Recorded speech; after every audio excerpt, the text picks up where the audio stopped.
Cristo Redentor, braços abertos sobre a Guanabara.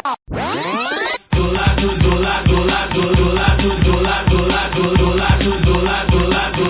de cá. Do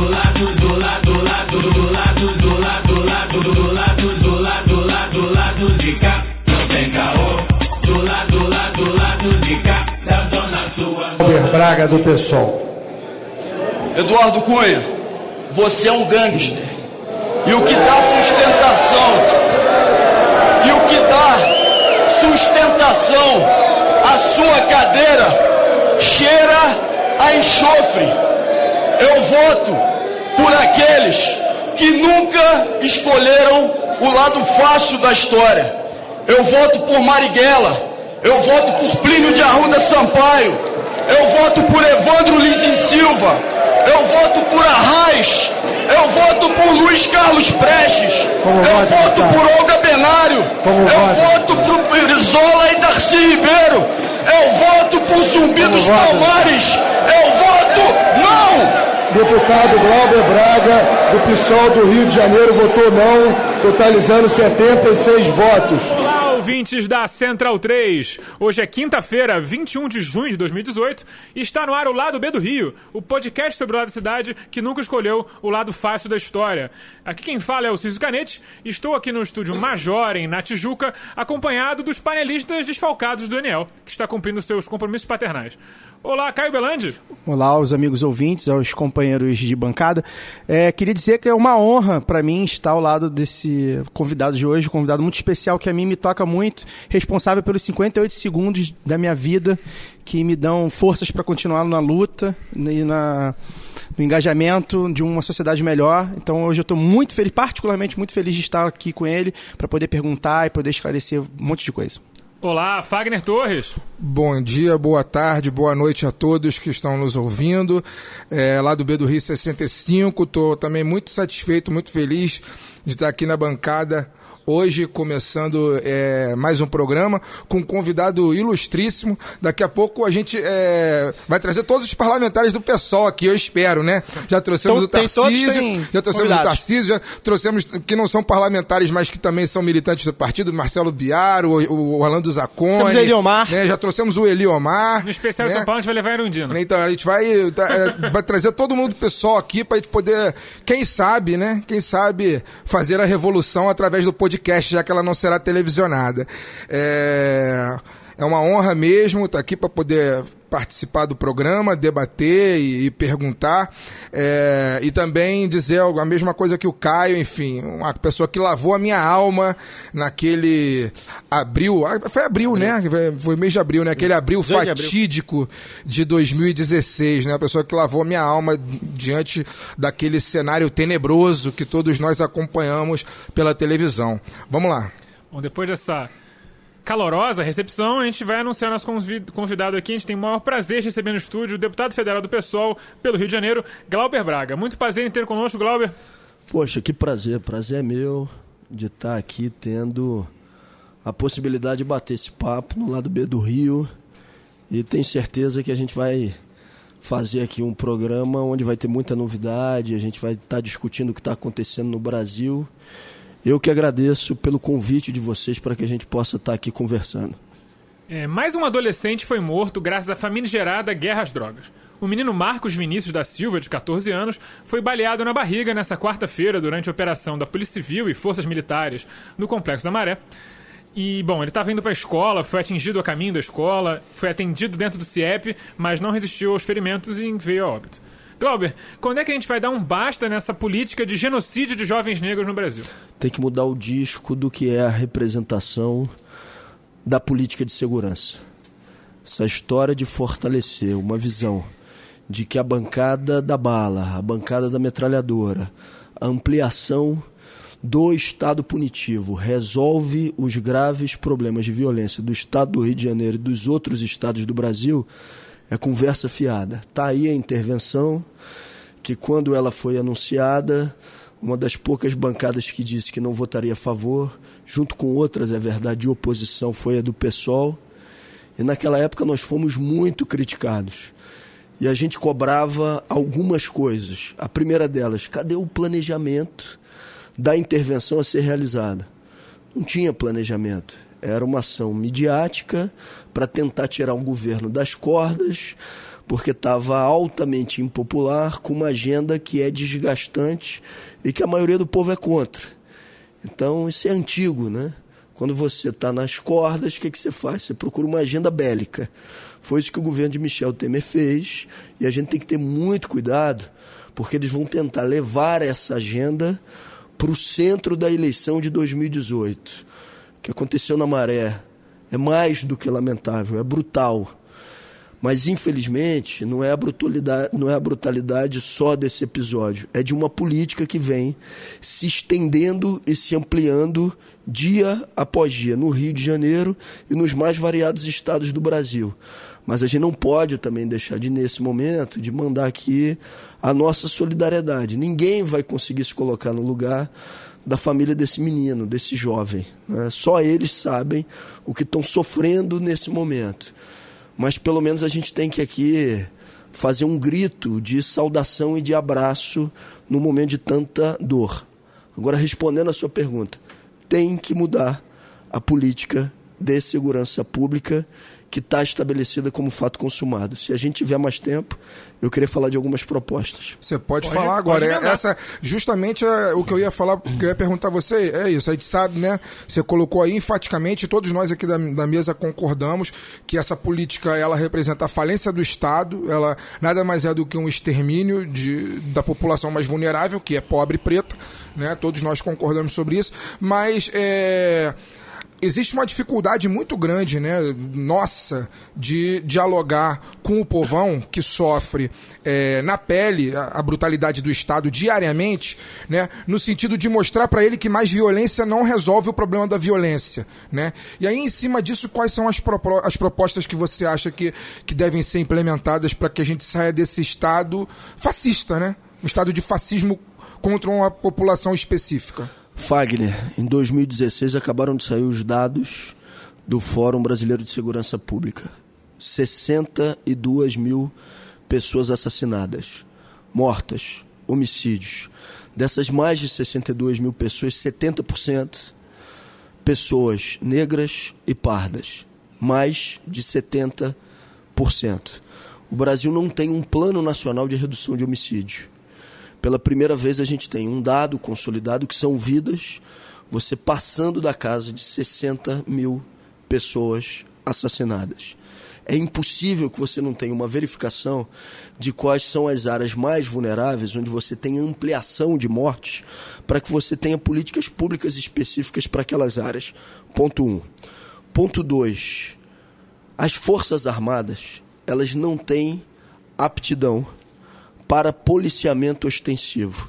Eu sou um daqueles que acha que as Forças Armadas têm um papel, sim, relevante na defesa da soberania nacional, no controle de fronteiras. Só que, diferente do que o governo de Michel Temer anunciou, eles vêm reduzindo um ano após o outro o que é colocado à disposição das próprias Forças Armadas para fazer controle de fronteira. O Rio de Janeiro não tem fábrica de fuzil, mas os fuzis entram no Rio de Janeiro e a gente não quer romantizar essa situação ou circunstância.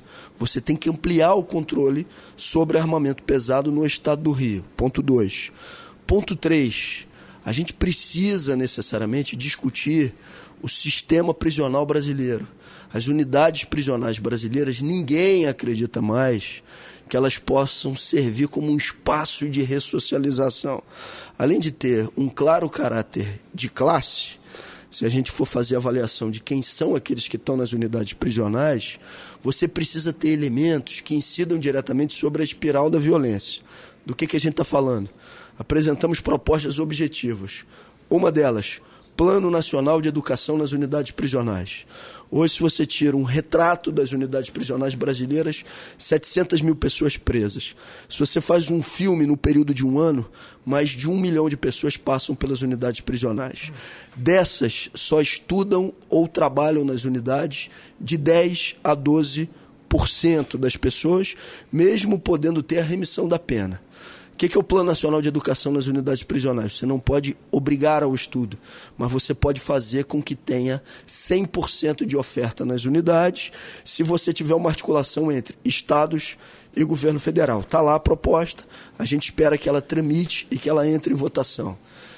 Há pouco tempo, eu não sei se vocês viram isso, sites de extrema-direita me atacaram de forma muito ofensiva com a apresentação de um projeto onde eles diziam o seguinte: deputado do PSOL apresenta proposta para pagar férias, 13º salário e fundo de garantia para os presidiários. Quando colocam dessa forma, estão dizendo o que para a sociedade brasileira? O cara está querendo pagar com dinheiro público para que todas as pessoas que estão nas unidades prisionais, para que todos os presos recebam isso. Só que o que eles não dizem é que o projeto tratava especificamente de quem trabalha nas unidades prisionais, para que você tenha uma ampliação do número de pessoas que trabalham, porque isso incide diretamente sobre a espiral da violência, porque a pessoa que está numa unidade prisional hoje, se ela não tem algum tipo de oportunidade de trabalho e estudo, quando ela saia, ela necessariamente vai voltar, vai reincidir e vai ampliar o índice de violência. Então é todo um projeto construído a partir de um diálogo com professores de unidades prisionais, com Marcelo Biá, que vocês já receberam aqui, com pessoas que passaram pelas unidades. Eu posso falar mais sobre essa proposta, mas estou falando sobre ela para dizer o quê? Tem que rediscutir o modelo de unidades prisionais no Brasil. Não dá para esse modelo que amplia o processo de violência e de exclusão. É muito fácil para deputados de extrema-direita dizerem: mete o dedo, faz e acontece. Só que é esse tipo de política que faz com que no Brasil a gente tenha os maiores índices de letalidade de jovens negros nas periferias, independentemente de ser no horário de trabalho ou não, também de policiais militares. Isso, é bom falar isso. Então é importante que a gente rediscuta esse modelo. E para finalizar, só um item a mais. Não dá para rediscutir um modelo de segurança sem falar de política de droga. O Brasil tem características próprias? Tem. Mas avaliar modelos internacionais, como o do Uruguai, como o de Portugal, tratando o uso abusivo de droga como uma questão séria de saúde pública, mas não como uma questão de polícia, de encarceramento e de homicídio, é fundamental. Essa é uma política alternativa de segurança pública que daria muito mais resultado do que essa que está sendo implementada no nosso país. Agora, por que eles não fazem com que uma política como essa seja implementada? Porque tem gente lucrando com essa história. Lucrando e concentrando poder, tá certo? A turma do seu Bolsonaro, do seu Fraga, da bancada da bala ou da metralhadora, querem que essa política de guerra continue. Eles querem construir a guerra. É igual a história do vereador que só se elege arrumando consulta para a pessoa furando a fila, arrumando o carro para deslocar a pessoa daqui para lá. Se o serviço de saúde pública funcionar, ele não se elege mais. Se essa política de guerra acaba, essa turma da bancada da bala também não se elege mais. Então a gente precisa discutir política de segurança com racionalidade e o que diminui índices de violência. A gente quer fazer esse debate. É bom, quando o deputado fala desse tipo de financiamento, é um financiamento de campanha de algumas empresas, né? Não é só a questão de ganhar dinheiro, digamos assim, ilegal, né? Dinheiro de lavagem de dinheiro e tal. É uma política institucional de grandes empresas, por exemplo, de armamentos que botam bastante dinheiro nesse tipo de deputado, né? Fazem lobby também para conseguir legislações mais favoráveis, imagina. Claro, é exatamente isso, né? Além de investirem nesses parlamentares, há toda uma indústria que está voltada e movimentada para esse jogo, né? Não precisa ir longe.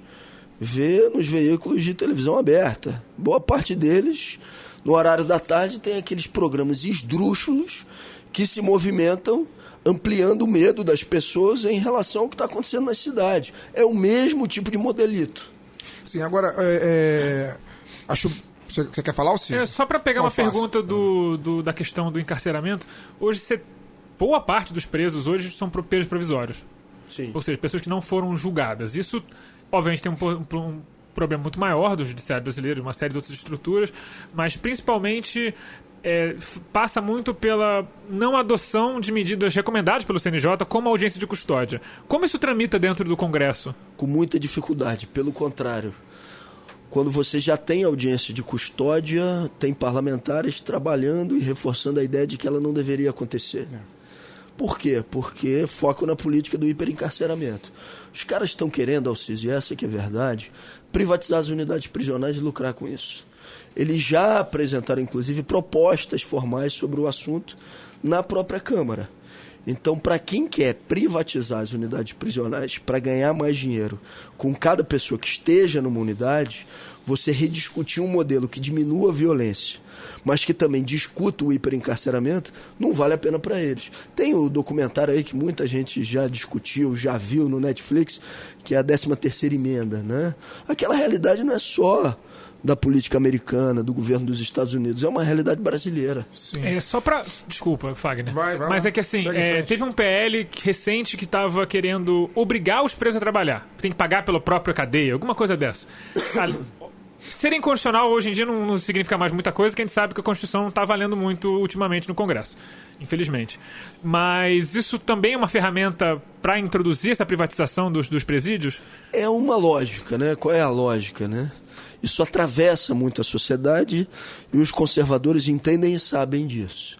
Quando eles vão tratar de matérias como reforma da Previdência, trabalhista, congelamento de investimentos em saúde e educação por 20 anos, privatizações, a maioria do povo é contra essas medidas. Então eles precisam dividir o noticiário. E o que atravessa muitas pessoas, nos atravessa? A ilusão de que você melhora índices de violência quando você amplia o poder punitivo do Estado. E aí, na cabeça das pessoas, quem está no cumprimento de pena nunca é alguém da família dela, ou nunca é ela mesma, ou nunca alguém que possa passar por aquela circunstância, é o outro. E para o outro, normalmente o que se deseja é que fique com aquela bolona de ferro amarrada com a corrente e trabalhando numa mina para poder dar sustentação ao governo, né?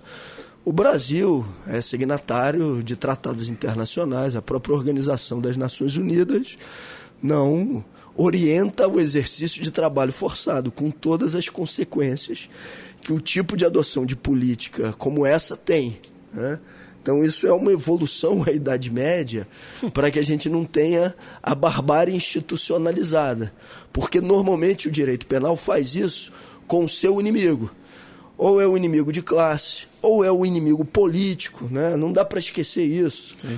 Nos momentos históricos, você escolhe aquele que possa estar sendo necessariamente penalizado. Então, para você exercer ali um controle mínimo sobre a barbárie, você diz, não pode ter trabalho escravo, não pode ter trabalho forçado. Mas tem os caras que vão defender essa ideia e vão ficar a vida inteira se elegendo com esse discurso. O tal do Amaral Neto não se elegia a vida inteira falando da pena de morte. Era se eleger falando da pena de morte, falando mal do Brizola. Era o que fazia ele ganhar a eleição, né? Quando o Brizola estava no auge, ele tinha um voto proporcional, porque toda liderança que está no auge tem a sua rejeição. E aí ele se elegia. Isso não é novidade de agora, né? Isso não é novidade. Agora, é esse tipo de liderança que não resolve em nada o problema das pessoas de maneira prática, objetiva, que a gente vai estar fortalecendo. Acho que não deve ser. Agora, Glauber, diante desse cenário que você falou aí, né, muito bem, a gente está num momento de uma encruzilhada histórica, né, e na minha visão, particularmente, né, que a gente teve aí a ruptura do modelo de democracia que estava sendo construída, né, no Brasil ainda em estado de avançar, né, na democracia, e a gente voltou atrás em muitas das conquistas que nós vínhamos conseguindo com muito debate, com muito esforço, né, das pessoas, dos parlamentares, da sociedade civil de uma maneira geral. Como é que você vê, especificamente falando agora da questão da segurança pública, a gente vê aí as pesquisas eleitorais dando aí que talvez um Bolsonaro da vida, por exemplo, já lidera a corrida eleitoral sem o Lula, né? Como é que você vê a esquerda nesse sentido? Assim, você acha que tem caminho para a gente poder avançar nesse debate no momento da encruzilhada que nós estamos? Você vê a gente mais nas cordas? Você que é um cara que tem o mandato participativo, que dialoga, não é um deputado encastelado, é um deputado que está em contato com a base o tempo todo. Como é que você vê isso acontecer na prática? Tem caminho, a gente tem que levar eles para o tatame que eles não querem, para onde eles não querem disputar, que é o quê? Que é a agenda da pauta econômica. O golpe, né? Ele necessariamente é um programa. O afastamento de Dilma pode ser uma etapa, é a primeira etapa, ou uma das etapas. E aí, normalmente, eu faço essa discussão com amigos, companheiros, dizem, não, mas formalmente não foi golpe, porque é o Supremo, porque a Câmara dos Deputados. E a pergunta que eu faço é a seguinte, cara, me diga uma coisa, alguém no Brasil votou nesse programa que está sendo colocado em prática? Nem quem votou na Dilma, nem quem votou na Marina, nem quem votou na Luciana Genro, nem quem votou no Aécio. Porque na campanha eleitoral ninguém discutiu o que ia fazer. Desmonta a Previdência Pública, desmonta a legislação trabalhista, privatização total e restrita, congelamento de investimentos em saúde e educação. E numa democracia, a colocação em prática de um programa, e aí não é personalizar, é o programa, de um programa que não teve voto, como é que é o nome desse troço? É golpe, porra. Tá certo? Implementar um programa que não teve voto para a sua implementação é golpe. No Brasil e em qualquer lugar do mundo onde o legitimador de um programa seja o voto. Né? O golpe precisa dar continuidade no seu programa. Eles precisam continuar implementando essa política de desmonte do Estado brasileiro em qualquer aspecto de garantia social. Estou aqui batendo um papo com vocês. Ontem a Câmara dos Deputados, eu sei que a gente vai falar sobre isso daqui a pouco, votou lá mais de 3 bilhões de barris de petróleo sendo entregues com risco zero para as multinacionais do petróleo. Acabou de acontecer. Esse programa quer dar continuidade ao seu calendário. Só que eles têm um problema. Os candidatos que seriam os mais palatáveis não estão conseguindo sair do lugar nas pesquisas para a implementação desse programa. Quem seriam? Alckmin, Rodrigo Maia, Henrique Meirelles. Eles precisam de um candidato para chamar de centro, fazendo a contraposição com o Bolsonaro, porque é mais palatável. Eles querem criar um Macron brasileiro, que foi lá o presidente francês, né? Que é o cara que mete as reformas, mas, ao mesmo tempo, continua com um programa que é de Estado mínimo em garantias sociais. Só que eles não estão conseguindo um nome que seja palatável. Primeira forma do golpe dar prosseguimento. Eliminam-se os adversários do programa, tirando eles de uma possibilidade de concorrer. Foi com Lula. Se for o Ciro que tiver na frente com possibilidade de reverter o programa, vai ser com o Ciro. Se for com o Boulos, vai ser com o Boulos. Se for com a Manuela, vai ser com a Manuela. Você acha que tira o Bolsonaro também? Aí que tá. Aí eu acho que, na dificuldade da primeira alternativa do golpe, que é exatamente ter a possibilidade de uma candidatura competitiva do campo deles para chamar de centro, mas é a candidatura de direita, eles têm que partir por uma segunda possibilidade. Qual é a segunda possibilidade? Que não me causaria nenhuma surpresa. Capturar um candidato que não pode ser chamado de centro, que é consolidado como de direita, extrema-direita, que é o Bolsonaro, para o programa econômico deles. Negociar com o Bolsonaro fica mais fácil, né? Nesse caso. O futuro ministro da Fazenda do Bolsonaro, o tal do Paulo Guedes, já defende esse programa que está sendo implementado pelo Temer, as rodadas de privatizações.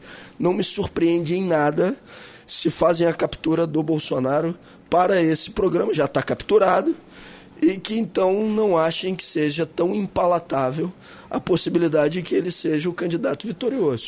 Essa eu acho que é uma segunda possibilidade. Você acha isso mais possível do que uma reviravolta completa no sentido de não haver eleições para presidente tocar um parlamentarismo e aí lá no Congresso, tocar um parlamentarismo aí? Eu acho que tem uma terceira possibilidade, fico ainda com essa como a segunda. A terceira, muda-se as regras do jogo. Carmen Lúcia e Gilmar já protocolou, formalmente, no Senado Federal, uma proposta de semipresidencialismo, que é, continua o jogo. Ou seja, mantém-se o poder com os caras que vão dar continuidade ao programa econômico. Carmen Lúcia pautou por quê? Aquela matéria que era da década de 90 para discutir parlamentarismo no Brasil. Certo? Qual foi o motivo dela pautar aquilo? Aí recuou. Mas a proposta do Gilmar está lá no Senado Federal. Essa, para mim, é a terceira possibilidade. A quarta possibilidade, que eu acho a mais remota, e que eu acho que nunca pode ser descartada, mas eu acho que é remota, É exatamente, cancela-se a eleição e as tropas saem dos quartéis. Isso é ruim para eles, por quê? Porque eles tiram qualquer verniz de democracia. E segundo, porque as tropas normalmente quando saem do quartel não querem voltar. Não consegue colocar de volta, né? Não querem voltar na hora que esses segmentos econômicos querem. E de quem que a gente está falando? Objetivamente, né? Para não ficar assim no abstrato, eles e nós. Sistema financeiro nacional, operadoras multinacionais de petróleo, quem lhe dá a sustentação internamente, que são os veículos de comunicação aberta, a maioria deles dá sustentação a esse mesmo editorial, né? E o judiciário e parcela do Ministério Público servindo como instrumento. Instrumento não necessariamente consciente, mas instrumento. Nesse cenário todo, como você vê, já que a gente está ferrado, né? Mas eu acho que temos uma esperança. Mas, assim, do ponto de vista de um esquerdista, qual é a vantagem de lutar pela democracia num cenário onde o outro lado não quer lutar no jogo democrático?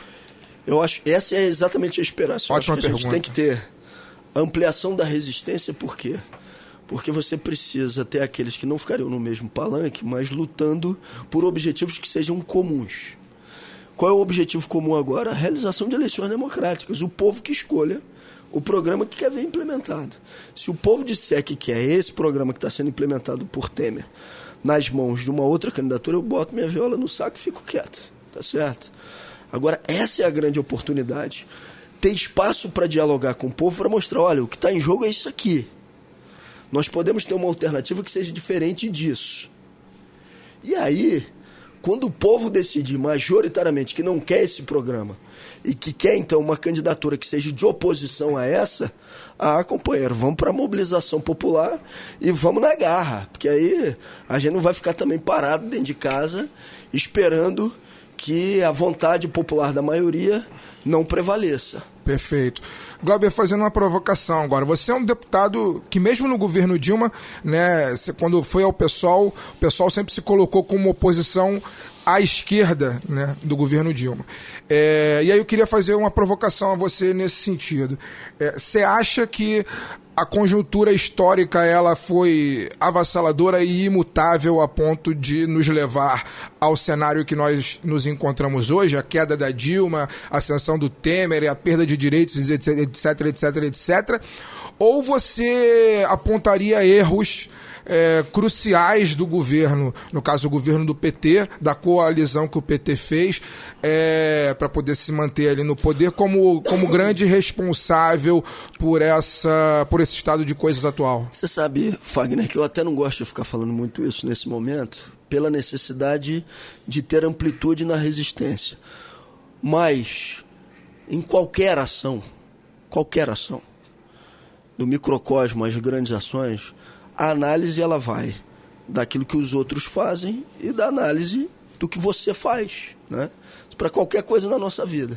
Se o programa tiver audiência alta aqui, a gente vai analisar as circunstâncias e vai analisar a capacidade de formulação de vocês de estarem fazendo o programa. Isso é a vida, né? Em qualquer coisa. O mandato, né?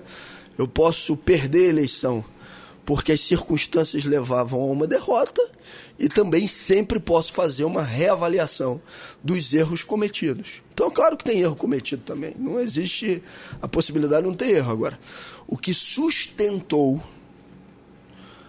o que nós vivenciamos no dia de hoje foi a apuração de um programa que não queria conciliar pela direita.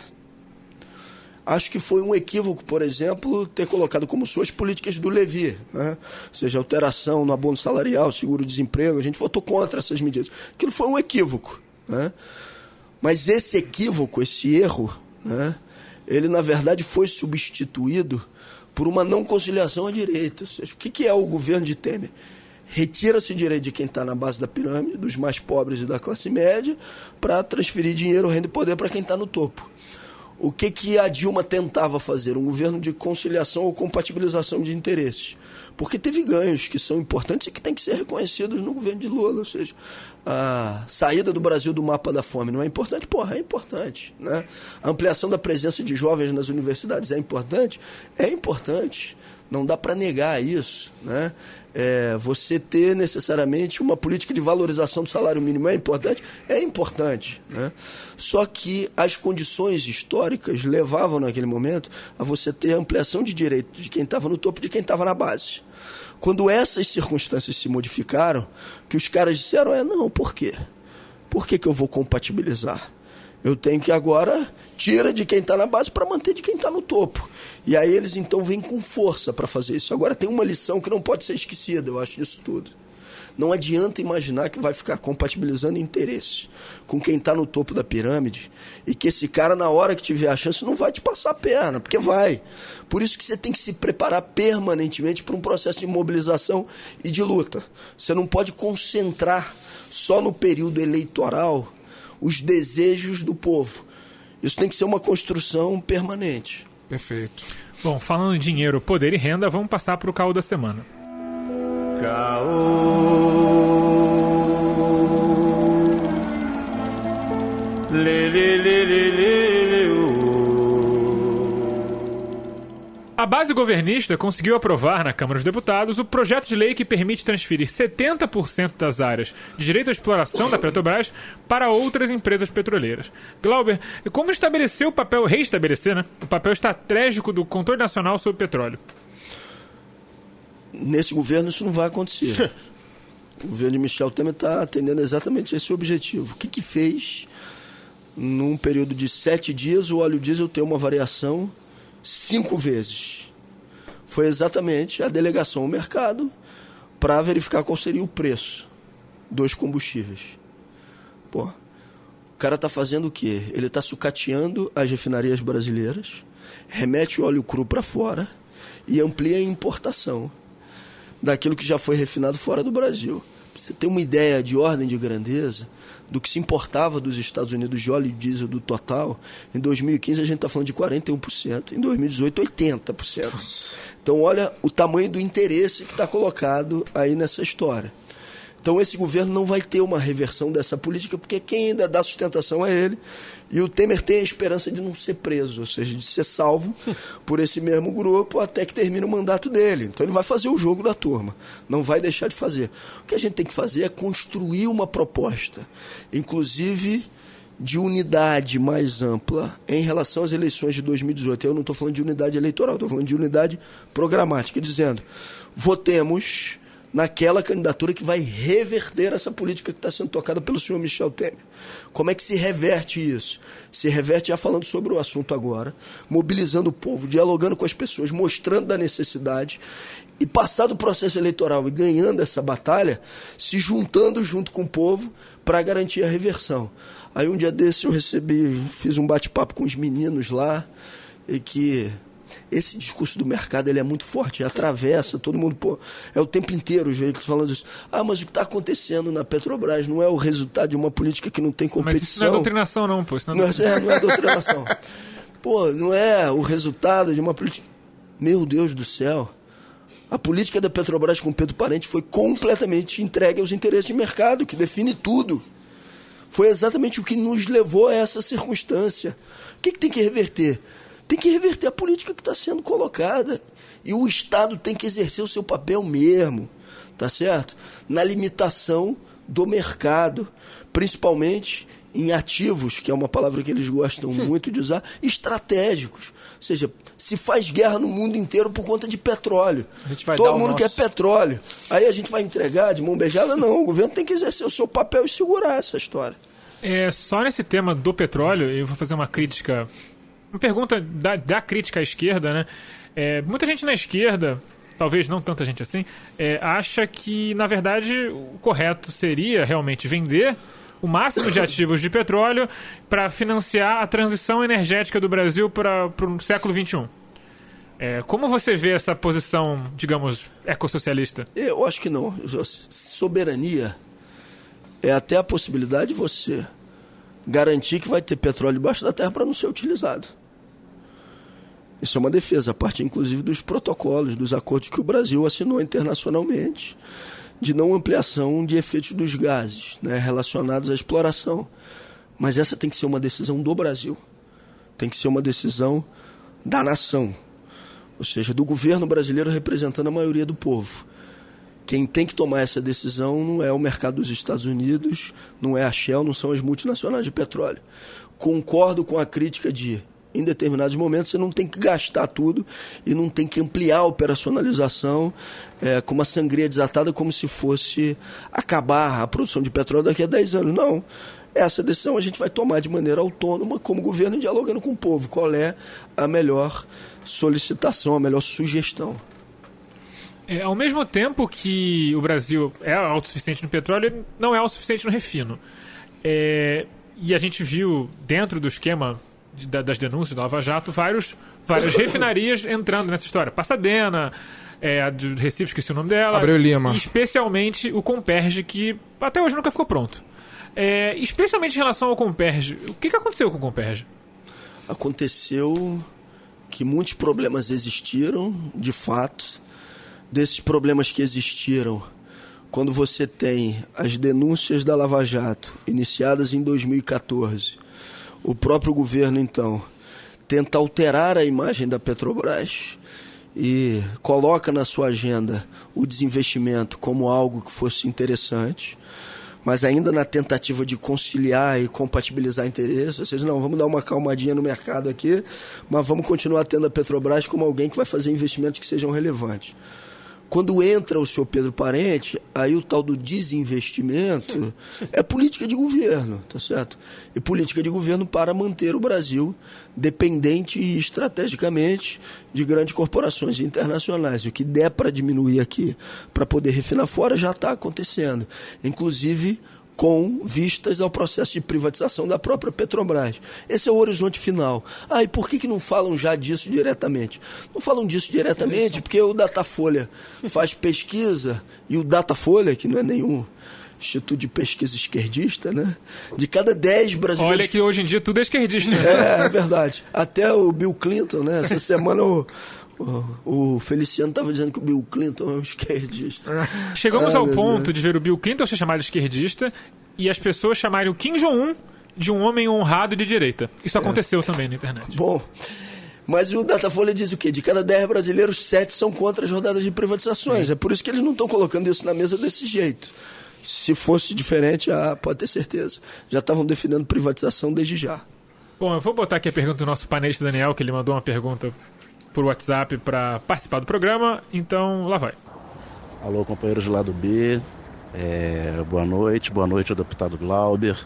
Chegou o dia que finalmente eu tive que faltar uma edição, estou presente apenas em áudio, cumprindo aqui compromissos familiares, né, da paternidade, faz parte, são tempos de festa junina, mas eu queria deixar aqui uma pergunta pro deputado, considerando que ele é relativamente novo do PSOL, né? Entrou já depois das eleições de 2014, no decorrer do mandato, mas vem fazendo um mandato que, além das pautas tradicionais do PSOL, dá bastante ênfase a questões que geralmente estavam um pouco fora do radar do partido, né?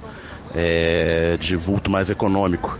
Então, tendo em vista a candidatura a pré-candidatura do Guilherme Boulos, que se pretende ter um papel mais relevante na construção de um discurso de esquerda nas próximas eleições, queria saber do deputado Glauber como ele vê a construção de uma agenda econômica nacional dentro do partido, visando não apenas a candidatura, mas um projeto de país.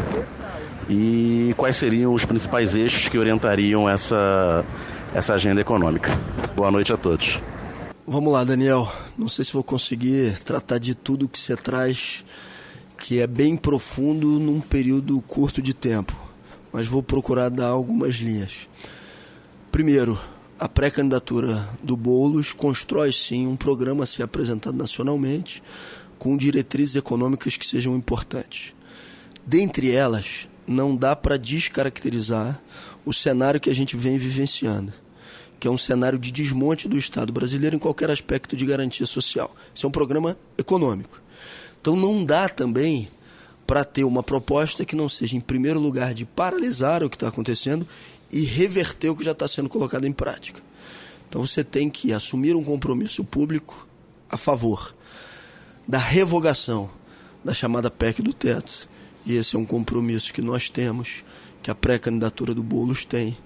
Um compromisso de paralisar as rodadas de privatização e reverter as que estão sendo feitas agora de maneira ilegítima pelo governo do senhor Michel Temer. Então, todo o programa que está sendo colocado em prática, necessariamente, precisa ser revisto. Ponto 1. Ponto 2. A gente considera que é fundamental reverter também a lógica de que quem tem que pagar a conta seja necessariamente quem está na base da pirâmide, os mais pobres e a classe média. Para fazer isso, você tem que abalar a estrutura. Como é que se abala a estrutura? Se abala a estrutura retirando o privilégio de quem está no topo da pirâmide. Como é que você retira o privilégio de quem está no topo? Com medidas também que são muito objetivas. Imposto sobre grandes fortunas, lucros e dividendos, que tem que ser cobrado, só quem não cobra é o Brasil e a Estônia, né? Sem fazer aqui qualquer tipo de avaliação negativa da Estônia, mas são poucos países no mundo que não fazem essa cobrança. É bom lembrar que a Estônia tem um 10% de população, as pessoas fogem da Estônia. E lá não são cobrados os impostos sobre lucros e dividendos. O Brasil tomou essa medida também no período de Fernando Henrique Cardoso. Isso tem que ser retomado. Você tem que garantir que aqueles que estão no topo da pirâmide venham a pagar a conta do orçamento público, garantindo direitos sociais. Agora, também é importante a gente dizer que, do ponto de vista econômico, com o Estado exercendo o seu papel, e o Boulos tem falado muito sobre isso, com os bancos públicos exercendo um papel fundamental na economia brasileira, você tem que garantir investimentos, recursos para aqueles que têm os menores rendimentos. Então, ações do BNDES, elas têm que estar voltadas para grandes empreendimentos nacionais, bacana, mas elas têm que estar voltadas também para a pessoa que queira necessariamente ampliar as suas atividades na sua comunidade, onde ela possa, por exemplo, formalizar uma cooperativa com outros trabalhadores para a produção daquilo que seria o artesanato local, mas que pode ser fruto de renda. Os bancos públicos têm que também estar voltados para esse tipo de financiamento. Tem uma plataforma sendo construída pelo pessoal, uma plataforma aberta, inclusive que o Daniel também pode participar, mas, objetivamente, reverter o que está colocado em pauta, ter o exercício do papel do Estado de maneira objetiva e, em terceiro lugar, reverter a lógica, fazendo com que aqueles que estão no topo da pirâmide venham a pagar essa conta e diminuindo o peso dessa conta sobre os mais pobres e a classe média. Agora, não dá para fantasiar. Você não consegue fazer isso imaginando que vai mandar as medidas para o Congresso Nacional e que rapidamente aquilo se aprova, que não vai ter problema nenhum. Você só consegue fazer isso numa disputa a quente. Como é que você faz uma disputa a quente? Mobilizando o povo, dialogando com o povo, dizendo com o povo, vamos fazer isso por plebiscito? Então o povo faz por plebiscito, o povo pressiona o Congresso Nacional, porque se depender só da correlação de forças que está ali, a gente está fadado a fracassar, né? Exatamente. Agora, Glauber, minha pergunta ia ser justamente nesse sentido, assim, porque, como você falou, esse programa significa abalar uma estrutura de 518 anos do Brasil. Sim. Né? Porque ela inverteria a ordem. Se não inverteria, ela pelo menos equilibraria a ordem do país, de uma elite brasileira que todos nós conhecemos, que é entreguista, parasitária, enfim, daremos aqui os nomes que a gente quiser, né, para essa elite. Você já falou, se a gente chegar no Congresso para apresentar isso, a gente vai ficar 4 anos tentando aprovar essas medidas e não vai conseguir. A solução seria via referendos ou plebiscitos. Fico pensando o seguinte, aí queria dividir isso com você, né?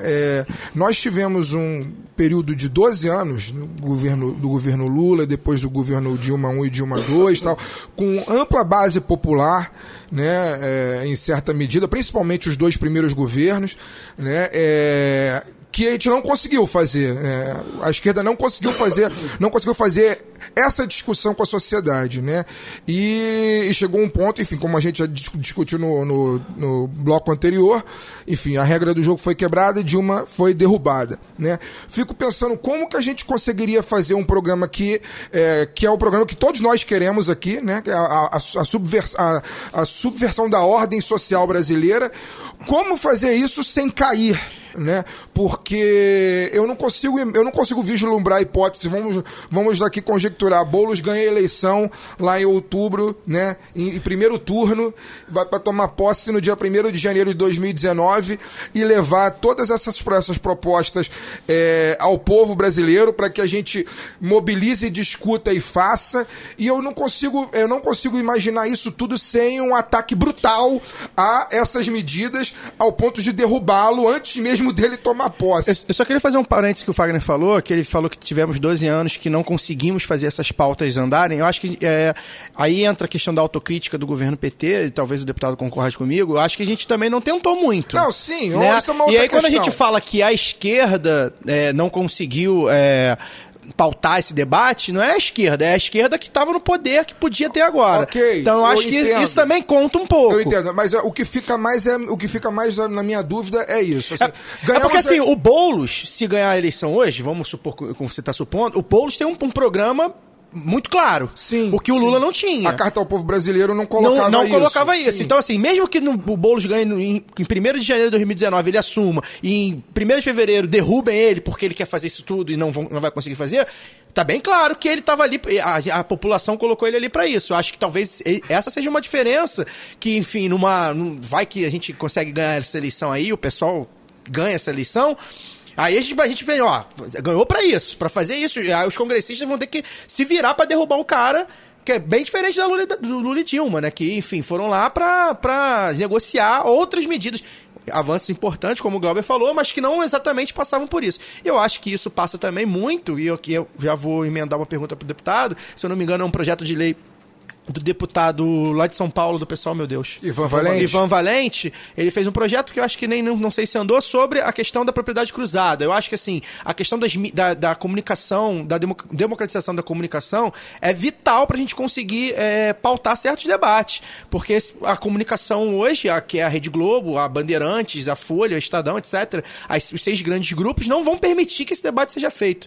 Então eu queria saber, deputado, o que o deputado acha, no geral, enfim, qual o programa que ele ou os companheiros de bancada têm sobre isso, e se isso realmente é um empecilho grande para essa discussão ser feita. Bacana. Só começar dizendo o seguinte, o Boulos ganhando a eleição em outubro e depois no segundo turno, a obrigação do Boulos e a nossa obrigação junto com ele, eu me coloco também com essa obrigação, é percorrer todos os estados brasileiros até janeiro de 2019, mobilizando o povo. Coluna Boulos. E mobilizando o povo, necessariamente, em comitês populares de sustentação que sejam permanentes e não eleitorais, né? Acho que essa é a grande tarefa. Agora, tem que democratizar os veículos de comunicação, a TV aberta.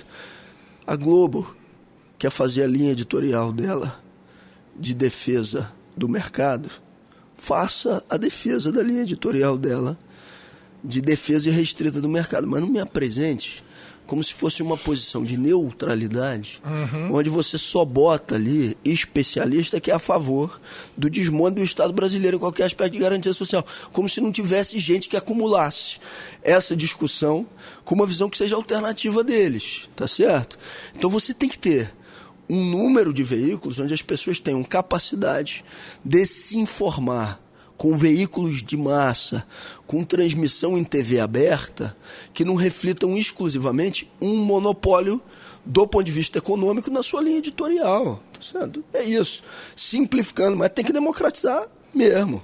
O que eu acho que quando o deputado falou sobre um dos pilares que sustenta o golpe, por exemplo, e eu não tenho dúvida, a gente debate isso aqui bastante, praticamente todo o programa a gente fala sobre isso, porque o nosso podcast surgiu dessa necessidade de alguém falar algo diferente e ter, mesmo com uma posição bem clara, alguém falar algo diferente, né? Então, quando eu vejo toda essa discussão, para mim, passa por pelo menos um pequeno processo de democratização dos meios, né? E o fim da propriedade cruzada, que eu citei aqui agora, pra mim seria um grande mote para de repente, para algum deputado. Na verdade, a propriedade cruzada, se eu não me engano, ela já é proibida na Constituição. Não, a propriedade cruzada não é proibida. Não é proibida. Outros países proíbem. O cara que tem TV não pode ter rádio. Não. Tanto que a Globo tem, a organização de Globo tem. Mas eu não sei se isso, na verdade... Não sei se isso é uma forma de burlar. É bom lembrar que o povo que tem as coisas que tem hoje ganhou na época do governo Sarney, então é capaz de, só a partir de 88 que não pode mais. Eu não tô com a Constituição aqui na mão. Não é proibida, eu não tô aqui com a Constituição na mão, eu não tenho certeza se na verdade isso está na Constituição e não é cumprido. Não, o que está na Constituição político não poder ser dono de comunicação. E aí isso eles burlam de várias formas. Já existe algumas, né, ações nesse sentido. Isso. Então eu acho que o fim da propriedade... O que é propriedade cruzada, para quem não sabe o que é? É basicamente uma empresa ter um veículo de televisão e um veículo de jornal. Um jornal impresso, rádio, por exemplo. Ou um rádio, né? Então, assim, isso gera um monopólio, como a gente vê, né? O Leia Amanhã no Globo, o famoso Leia Amanhã no Globo, que tinha lá nos intervalos do Jornal Nacional, forçando a pessoa, além de ver a Rede Globo, comprar o jornal também. O Alcides quer falar? Você tinha alguma pergunta? Não, eu tinha uma pergunta rápida para terminar o bloco. A universidade pública brasileira está sofrendo de tudo que é lado. Tanto de corte do Temer, quanto de escola sem partido e tudo mais. E a minha pergunta tem um objetivo assim, por exemplo, a Nautilus, um projeto do FRJ, foi a única faculdade da América Latina a se classificar para a Copa do Mundo de submarinos movidos de maneira programada, né? Não é operado, um negócio de alta tecnologia, o UAV, e os caras não têm dinheiro para participar da competição, então tem que fazendo vaquinha na internet. Como investir, como colocar um país para frente sem investir na ciência pública em pesquisa, ciência e tecnologia. Em ciência e tecnologia e nas universidades públicas? Impossível. Isso é mais dramático ainda para o estado do Rio de Janeiro e para aquilo que a gente está vivenciando como crise de um estado sequestrado e que precisa necessariamente para o seu desenvolvimento ter amplo investimento para as universidades públicas, inclusive para que a gente possa sair dessa situação dramática. Eu vou dar alguns dados aqui bem rápidos e objetivos. Uma das primeiras perguntas que a gente fez lá para o representante da intervenção era quanto custa, né? A intervenção de déficit na área de segurança do Rio, 1 bilhão e 500. Para levar a intervenção até o final do ano, 1 bilhão e 600 milhões. Já foi designada uma medida provisória com 1 bilhão e 200. Para colocar as contas da UERJ em dia, de 80 a 90 milhões de reais.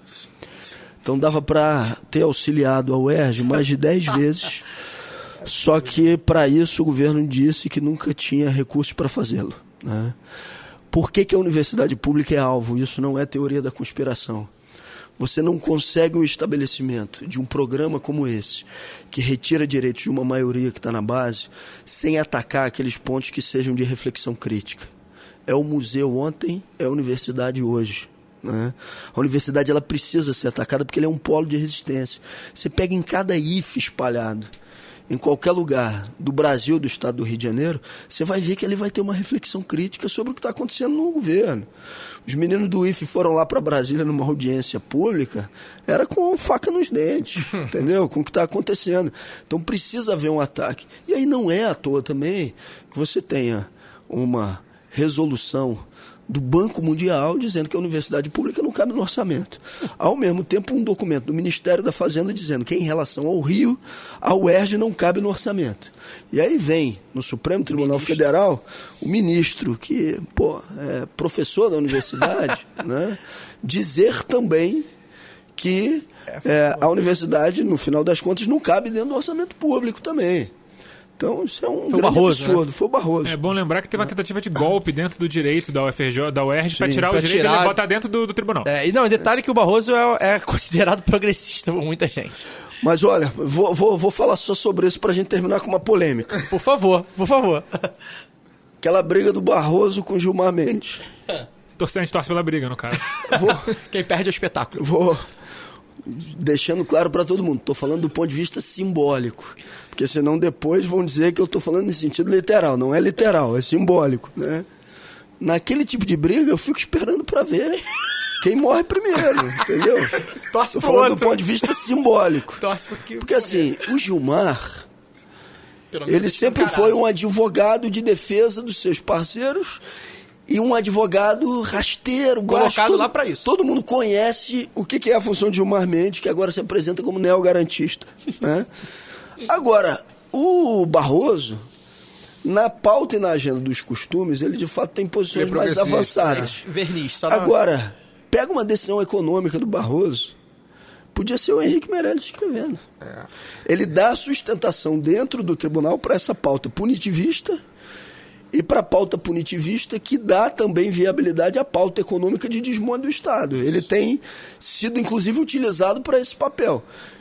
Espero que seja sem consciência e que na próxima esquina tome consciência de que está sendo utilizado para isso. Agora não é o Glauber falando, é o Fagner, né? Mas numa briga entre Barroso e Gilmar Mendes, você pensa em colocá-los os dois no quarto escuro, uma foice para cada um e que vença a foice, né?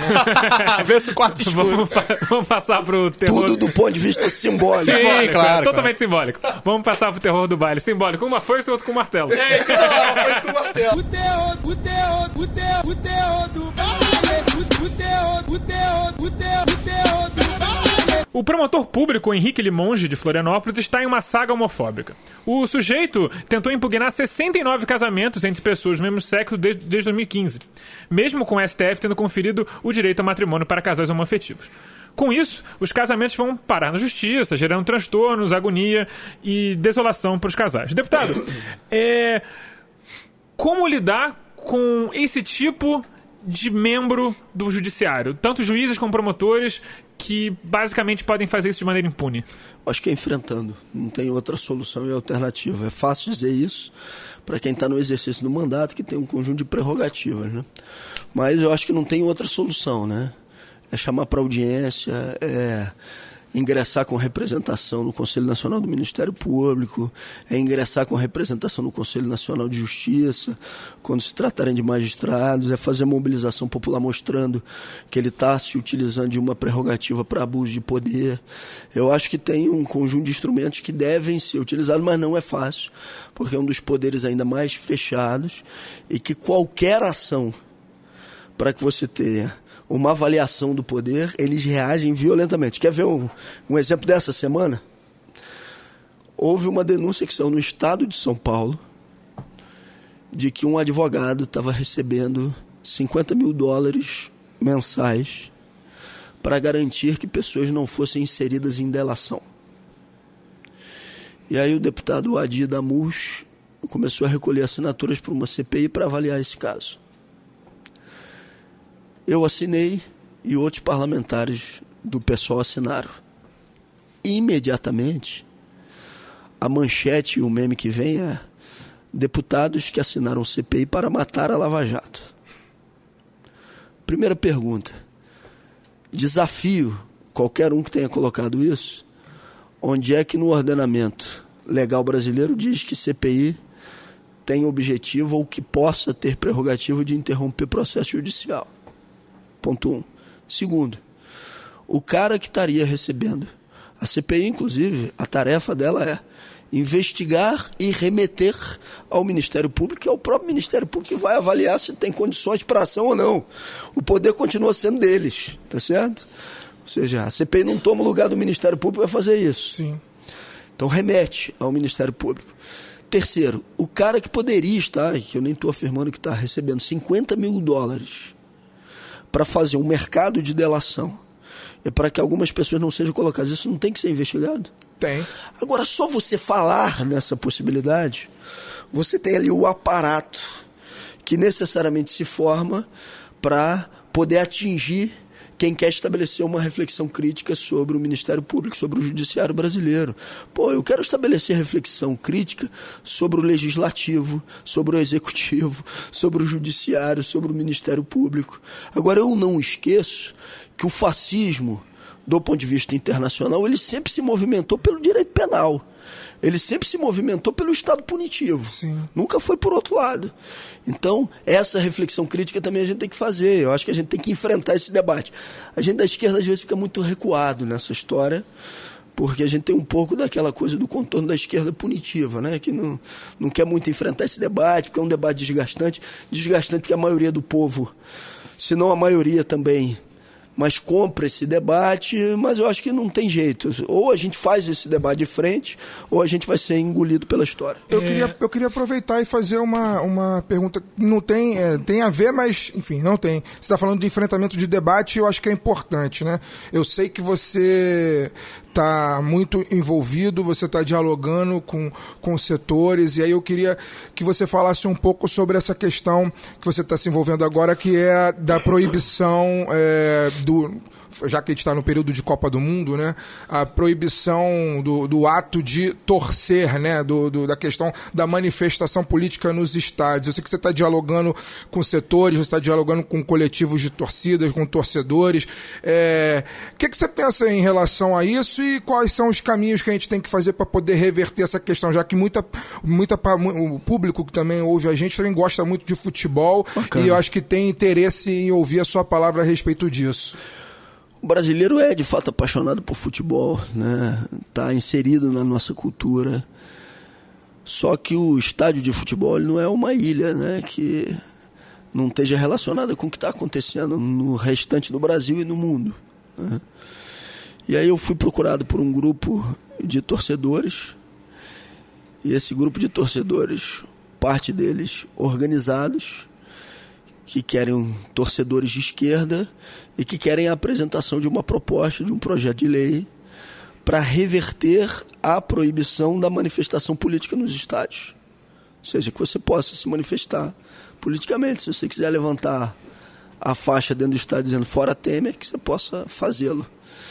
E é isso que a gente está fazendo como discussão, está construindo uma proposta para poder apresentar e levantar esse debate. Vai ser aprovada no curto prazo? Não necessariamente, mas acho que é um debate relevante que precisa ser feito e que partiu da base, o que eu acho que é o fundamental e que normalmente é o jeito que a gente faz para construir projetos e propostas de lei. É porque tem tudo a ver com a questão do abuso de poder que você falava antes, né, no outro caso, que, enfim, eu não sei nem exatamente de onde que surgiu essa determinação, se é uma determinação... Deve ser alguma lei da FIFA que ficou. Se é da FIFA, se é da CBF, o que FIFA, é, mas... CBF. Né, é um abuso de poder também. Mas vamos lá. Bom, eu adoraria continuar por mais 1h15 com o deputado, mas a gente vai ter que encerrar por aqui. Esse foi o Lado B do Rio número 65. Assine o feed no site da Central 3 ou no seu tocador de podcast. E eu vou deixar aqui já o boa noite pro Glauber. Muito obrigado pela sua presença. E como é que a gente faz pra votar em você em outubro? Pô, primeiro dizer que eu adorei, viu? Pô, adorei mesmo. Queria que todo debate lá na Câmara fosse assim, né?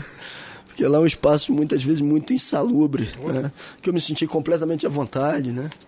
Falei se a coisas... Câmara fosse assim, se a Câmara fosse nossa, se a Câmara fosse nossa, né? Nem ter o lado B. É verdade.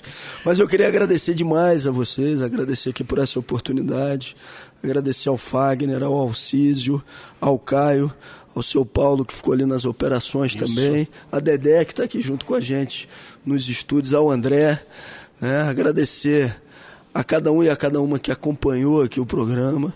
Eu sou até esse momento pré-candidato a deputado federal, de acordo com o que determina a legislação eleitoral, e a gente vai fazer também o lançamento de pré-candidatura, e em breve a gente vai estar informando aí o local e a data para quem quiser participar também lá junto com a gente, mas dizer que eu fiquei muito feliz de estar aqui junto com vocês e parabenizo por esse espaço de resistência que é fundamental nessa quadra histórica que a gente está vivendo. São os resistentes que vão conseguir aí empurrar a volta por cima. Ô, deputado, você falou de futebol, qual é o seu time?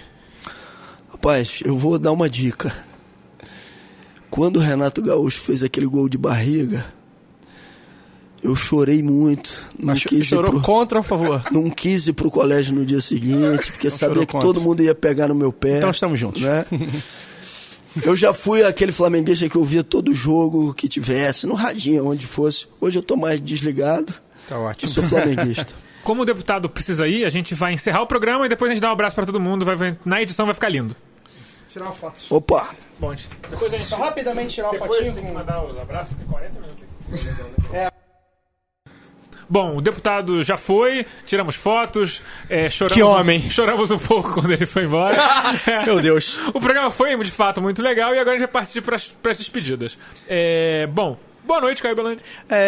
Primeiramente, cara, fora Temer, primeiramente, cara, agradecer muito a presença do deputado, cara, que, pra quem não sabe, a minha fala inicial, os 58 segundos é o voto dele, né, contra o impeachment da Dilma, em 18 de abril, né, se eu não me engano, 19 de abril de 2016. Acho que foi no início de abril, eu acho. Não, acho que foi 17 de abril. Por aí. É um vídeo que eu sempre que eu tô baixo astral, eu assisto, eu compartilho, eu vejo, porque realmente eu acho, pra mim, é o maior discurso da democracia, sei lá, desde talvez do Ulisses promulgando a Constituição, talvez seja o maior discurso, porque aquilo ali foi realmente maravilhoso, e o Glauber é um cara que a gente gosta muito. De fato é uma pena que ele tem uma agenda tão apertada. Agenda apertada, assim, ele tinha 2 pré-candidaturas. Não deu pra ser um programa nem de mais descontraído. Perguntar, por exemplo, fede a enxofre mesmo, não deu pra ser descontraído, a gente conseguiu falar de tudo, mas assim, aprofundou não muito, mas ele é muito bom, realmente a gente já gostava dele antes, espero que os ouvintes tenham gostado também. Mandar os alôs aqui, né? O André Soares, que é vascaíno, sofre sempre que a gente sacaneia o Vasco aqui. O Vasco dá motivo, André, desculpa. O Henrique Barbosa, que pediu um abraço pro Beer Buddies, não sei se é um nome de alguém ou um grupo, sei lá. Thiago Berto e pro Victor Orives, né? Que são do podcast Tricô de Paz. É um podcast lá que ele faz, ou ele ouve, não sei. Pra banda dele, Ataque Brasil, tem uma banda, e pra galera do bloco da Orquestra Voadora, que acho que ele toca lá na Orquestra Voadora também. A Orquestra Voadora, inclusive, que eu frequento no Carnaval. O Fernando de Guarulhos, a Larissa, moradora de Anápolis, em Goiás, o Vinícius de Porto Nacional, em Tocantins, o Bruno Colonese de Magé, aqui no Rio, o Daniel Marinho da Pavuna, aqui no Rio também, a Júlia Efgen, ou Efgen, não sei, de Vitória, o Guilherme Diniz de Brasília, o Rafael Israel de BH, o Gabriel de Nova Iguaçu, o Duane Fonseca do Rio Grande, lá no Rio Grande do Sul, José Antônio Dias de Lages, em Santa Catarina, o Nilson Araújo do centro do Rio, o Ian Cantuário, que é carioca morando em Curitiba, o Michel dos Reis de Itaquera, na Zona Leste de São Paulo. Vou respirar aqui. A Stephanie Manfio, de Bauru, Marcos Ribeiro, de Belfor Roxo, César Neves, de São João del Rei, Minas, Felipe Mineiro, de Belo Horizonte, o Fábio Belgrano, do Rio de Janeiro, o Fred Matos, da banda Sound Bullet, que viaja ouvindo o lado B, a banda viaja ouvindo o lado B, de carro ouvindo o Que viagem, hein? É um download, mas são 5 ouvintes. Que viagem! Muito bom, um download vai ser como verdade. O Jonatas Dias de Fortaleza, pra namorada dele, a Cecília Oliveira, que ela ainda não é uma ouvinte assídua de podcast. Então, Cecília, vamos ouvir aí o nosso podcast. Vamos melhorar, né? Melhorar. A Aline Gomes, João Pessoa, a Gabriela Silva, da Zona Oeste do Rio, a Aline de Nova Iguaçu, o Pedroc, de Juiz de Fora, a Letícia, que é a carioca morando lá em Curitiba, a Letícia, que eu acho que é do Grupo Cracóvia, se eu não me engano, o Thiago de Praia Grande, o Vitor Hugo, torcedor do Vila Nova lá de Goiânia, a Mari do Rio e o Ronaldo Pedroso de Bauru. O Fagner tá fazendo cara, Fagner, tem mais. Eu não tenho culpa que o social media interage com as pessoas. Caras e bocas de Fagner. Eu vou esquecer as pessoas que eu tenho que mandar abraço daqui a pouco. Anota, porra, enquanto eu vou falando. 4. Então, tem mais. O Rodolfo vai votar no Ciro Gomes e deu lá os seus argumentos lá no site da Central 3, lá no programa, na página do programa que a gente falou do Ciro na semana passada. Então, o Rodolfo botou lá os argumentos dele. O Vinícius Silva, de Guaianazes, também falou com a gente no site. O Igor Felipe, Juiz de Fora, e o Matheus Rocha também falaram, interagiram, mandando mensagem lá no site da Central 3. E o Alexandre da Silva Alves, que fez um elogio de regra de 3, bem difícil, que a gente conseguiu debater se era um elogio ou não, mas depois... A gente não debateu, o Daniel explicou, a gente não sabe a regra de 3. E mandar um beijo pra Carol Sampaio, que é aniversário dela amanhã, nessa sexta. S2 pra Carol, o Fagner tá fazendo aqui o coraçãozinho. S2 pra meu ouvinte, beijo pra você. Boa noite, Fagner Torres. Bom, depois dessa lista interminável, né? A gente tem muito ouvinte, realmente, caralho, o negócio tá pesado, o lado B tá chegando com tudo. Eu vou dar um alô aqui, mas é pra pouca gente, também é pra galera do Twitter. Me desculpem, não dá pra todo mundo que interage comigo, mas a gente vai aos poucos, vai cumprindo a promessa, e vou começar com esses pouquinhos aqui que eu consegui anotar, que é a Camila Pupi e o Alexandre, né? Alexandre, que me viu essa semana, os dois, né? Na verdade, o Big Brother tá foda. Tanto a Camila quanto o Alexandre me viram... Comendo pipoca? No centro do Rio. A Camila me viu comendo pipoca. Driblando a dieta. E ficou com vergonha de vir falar comigo. E o Alexandre me viu saindo do consultório médico, né? Isso porque é um programa de rádio. Pipoca era doce? A pipoca era doce. Porra, Fagner. Menos mal. Porra, Era Salgado leite vai botar a condensado. pressão dele lá pra cima. Não, mas era sem leite condensado. Não, menos mal. E o Alexandre... A Camila é ouvinte antiga. né, E o gente? Alexandre que me viu saindo do consultório médico andando pela Rio Branco e também falou que estava atrasado, isso nós que falaria comigo, pediu um abraço, né? Tá aí dado o abraço para esses dois. O Alexandre de Souza, lembrei do sobrenome dele. E o Amaro, que está sempre comentando coisas comigo lá no Twitter também, sempre trocando ideia, me passou informações aí, eu falei com ele, enfim, eu postei lá que eu estava numa luta contra o sódio, e aí a gente começou a conversar sobre isso, etc. E para Melina Reis, que está sofrendo aí junto comigo, na Copa do Mundo por conta da torcida a favor das seleções latino-americanas, sul-americanas principalmente, e a gente também ficou conversando muito tempo sobre isso aí essa semana no Twitter, né, sobre essa questão de lutar, de torcer contra os países imperialistas na Copa do Mundo. Afinal de contas, Copa do Mundo é política, e é política pra caralho, a partir, não só o jogo em si, mas a escolha das sedes, a escolha de tudo é política nessa porra. Então, fica um abraço pra Melina também. Até o próximo programa. Eu espero que todo mundo tenha gostado. Receber o Glauber aqui, pô, foi uma honra do caralho. Eu tô feliz demais aqui de ter conseguido o contato. E vale ressaltar, né? A gente tem que frisar, né? O Glauber fez questão de vir aqui e fez mesmo, porque ele veio de Brasília direto pro estúdio, né? Ele tem 2 compromissos hoje à noite, 2 lançamentos de pré-candidaturas, e ele fez questão de chegar mais cedo do Rio de Janeiro e vir até direto pro nosso estúdio para poder gravar aqui 1 hora com a gente antes de partir para os outros compromissos. Então, agradecer e, enfim, semana que vem estaremos de volta, creio eu, para falar de muito full comunismo, e é isso. Os poderosos podem matar 1 ou 2 rosas, mas não vão deter a primavera. Ele, né? Um abraço a todos e até a próxima. O convidado da semana que vem é um florista. Gente, primeiro eu tenho que fazer pedir desculpa, porque eu prometi que a matéria do Michael Rogers ia estar no site e não deu tempo. Não deu tempo, tá difícil. O tempo tá exíguo. E eu comentei no programa sobre a iniciativa do pessoal da Nautilus, o FRJ, que tá querendo ir pra Copa do Mundo de UAVs, de submarinos não tripulados, lá em San Diego. A meta deles acaba em 9 dias e tem um Benfeitoria para isso. Então eu vou dar o link para vocês. É benfeitoria.com/UFRJ Nautilus. Que é aí, enfim, um projeto muito legal. E infelizmente essa galera depende de vaquinha para conseguir ir pros lugares, porque, né, enfim, a gente sabe muito bem como é que é a situação, né, enfim, do Brasil. Tem um outro projeto da FRJ que eu quero fazer propaganda, mas esse aí é só porque é um projeto mais barato e tal, é o pessoal que quer participar com competição nacional, que é a Minerva, o FRJ, que está querendo participar do Campeonato Brasileiro de Engenharia lá em Foz do Iguaçu. Então, quem puder ajudar, gente, ajudar a ciência brasileira é importante pra caramba. Ajudar essa galera a crescer na sua própria profissão e esperar que a gente não tenha fuga de cérebros que a gente tem atual no Brasil depois desses cortes terríveis aí do governo Temer. Gente, boa noite e até semana que vem com mais Lado B do Rio.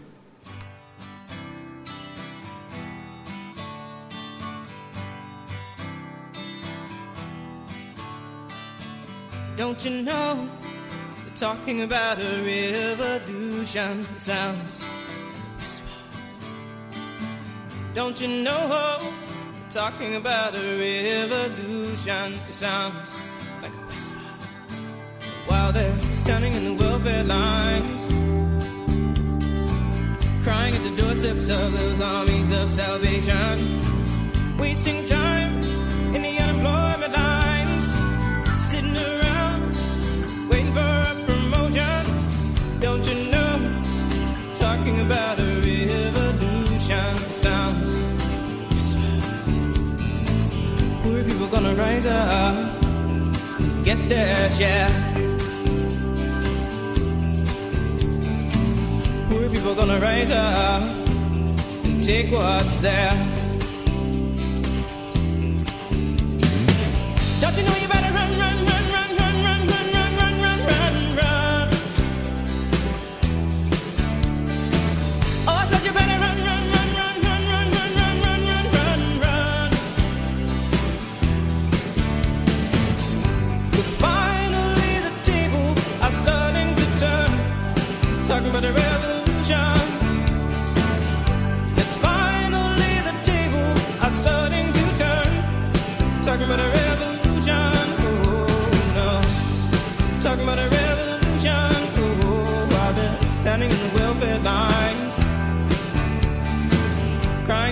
concepts of those armies of salvation. Wasting time in the unemployment lines, sitting around waiting for a promotion. Don't you know, talking about a revolution sounds a whisper.